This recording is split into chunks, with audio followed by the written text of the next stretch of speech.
Olha meu cabelinho roxo, rosa, sei lá o que. De noite ele é roxo, de dia ele é rosa. Bom, estou fazendo essa live porque, além de alguns amigos, estou vendo, né? Eu tô ligando aqui no computador. Estou vendo a quantidade de pais surtados, valorizando, obrigada, o papel do professor, não é mesmo? Por quê?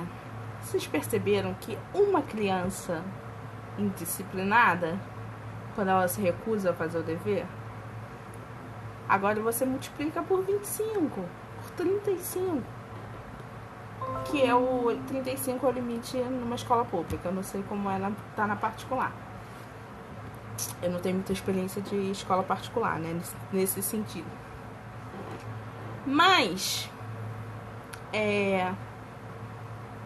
eu queria mostrar para vocês que, além do material da escola, eu vou mostrar para vocês materiais para trabalharem com as crianças. Se vocês não estiverem recebendo material escolar, pais que estão com meus alunos que estão em casa, né? Então você vai, tô comendo cabelo. Você vai no Google, ó, e aqui no Google você vai pesquisar exercício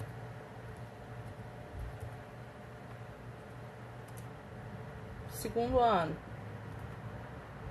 Ó, segundo ano, aí tem de matemática, tem de... Aí você vem aqui em imagens.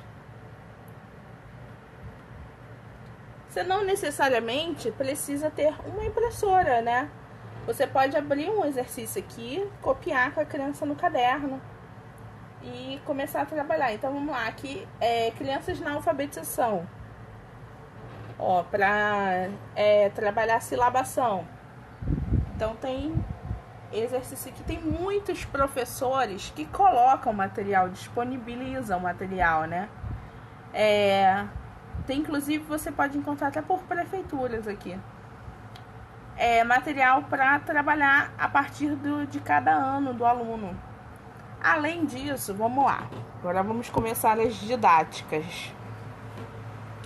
Primeira coisa que você tem que fazer: vai sentar para estudar com a criança. O ambiente tem que ser sossegado, por mais que a casa esteja com todos, né, dentro da casa. Aquele momento tem que ser reservado para trabalhar com a criança.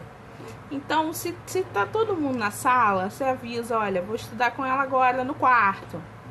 Prepara uma mesa, um local com mesa, com cadeira direitinho, sem distrações, nem a sua distração, porque não é bom você pai, mãe, estar mexendo no celular, televisão ligada.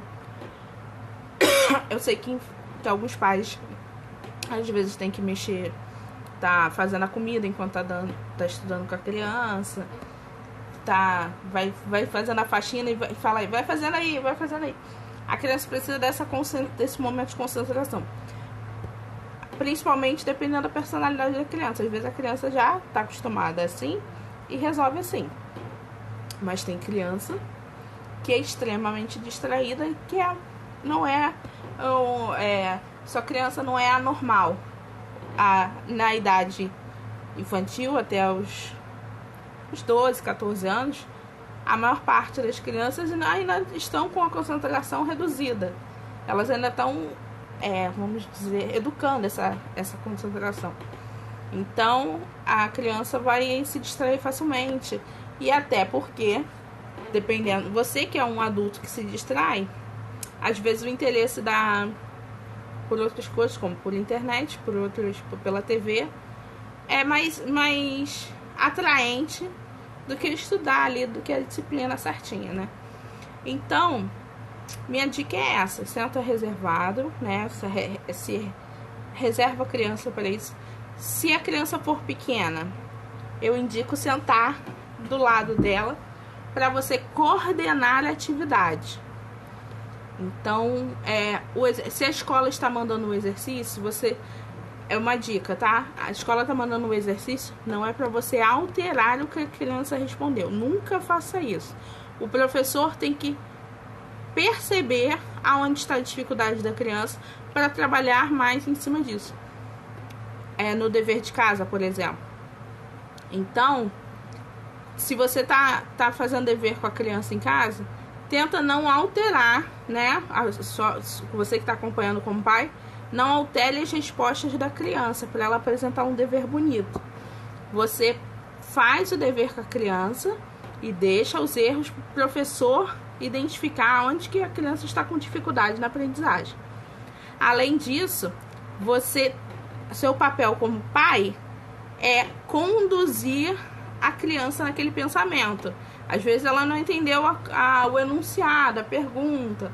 Então é isso, se você tem uma criança menorzinha, tá? Se você tem eu colocaria aí entre 8 até a adolescência, deixa a criança estudar um pouquinho sozinha, mas faz esse momento de reservar a criança, reservar o espaço dela ali para ela estudar, mas deixa ela estudar sozinha. Porque a criança tem que começar a trabalhar também os mecanismos de estudo dela. Se ela estuda copiando a matéria, ou se ela estuda memorizando, ou se ela precisa de aula. E aí, hoje, a gente tem uma bagagem, além desses exercícios que eu mostrei, de aulas gratuitas pela internet.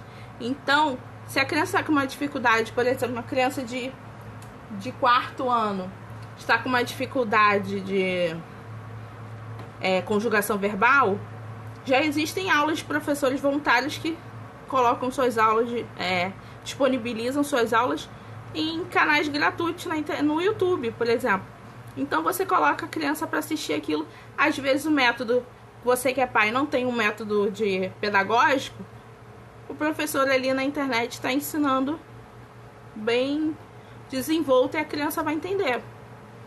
Que é o emocional do pai e da mãe, em querer que a criança aprenda logo, na ansiedade da criança aprender logo, às vezes ensina com, além de ser sem o método pedagógico, ensina com aquele gás, assim, aquela, bora, você não é todo mundo, né? Só essas frases prontas que os professores têm, que os pais têm.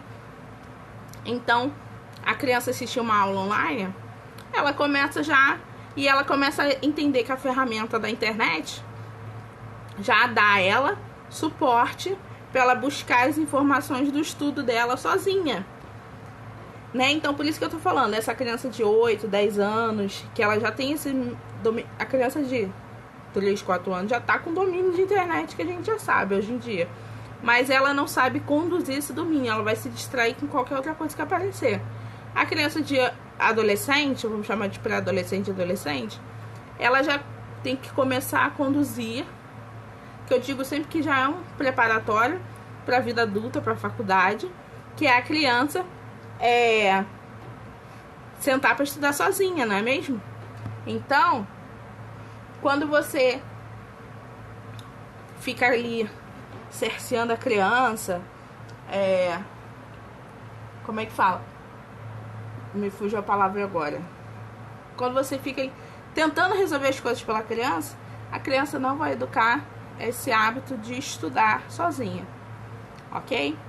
Então é isso. Se alguém tiver dúvida ou tiver arrancando os cabelos sobre exercício, sobre coisas que não lembram, também é bom você sentar junto com a criança e assistir a aula do professor que está no YouTube. E qualquer coisa pode me pedir uma orientação inbox por mensagem, que no que eu puder ajudar eu estou à disposição.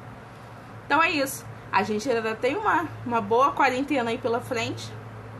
Vamos ver as brigas políticas de quem que manda mais, não, né? Enquanto isso, as crianças vão continuar recebendo material. E eu acredito que a parte educacional, as escolas, essa quarentena se estenda. Então, vamos continuar estudando com as crianças em casa, sem ficarmos malucos, né? Aqui em casa a gente criou o hábito de ser no horário normal da escola, o horário de estudo, então tem que continuar acordando cedo. A minha sobrinha estuda de manhã, ela continua acordando cedo, senta para estudar, a escola dela se conecta e faz a reunião como se fosse uma classe mesmo. Então se conecta, o professor depois vai em box tirar dúvida e tal. Mas se você não tem esse privilégio de ter aula online, pelo menos mantém o hábito do horário de estudo, para que a criança não entenda que ela está de férias, porque não estamos de férias. Nós estamos num homeschooling, né? Que é, na tradução da americana, do inglês, é a escolarização em casa, que é a educação à distância, né, Celia? E aí, estamos vivendo essa experiência aqui no Brasil. Então, se você estiver estudando com a sua criança e tiver dúvidas, você me pede orientação em box. Vamos fazer esse homeschooling o mais produtivo possível para a criança e para os pais, sem surtarem. Porque eu sei que os pais também estão trabalhando no home office. A gente está com muitas expressões em inglês nessa quarentena, né? É o lockdown, é o home office. Se você está trabalhando de casa, você também mantém o seu horário de trabalho em casa, no mesmo horário normal que você estaria trabalhando. Então, se você está com a criança estudando em casa, mantenha o horário de estudo dela no mesmo horário que ela estaria na escola, ok? E cria a regra de não ter acesso a TV, a internet só para pesquisa, mas não a internet para diversão no horário que tem que estudar, tá bom? Então, qualquer dúvida, inbox. Era isso. Esse é o meu ao vivo. Um beijo e até o próximo ao vivo.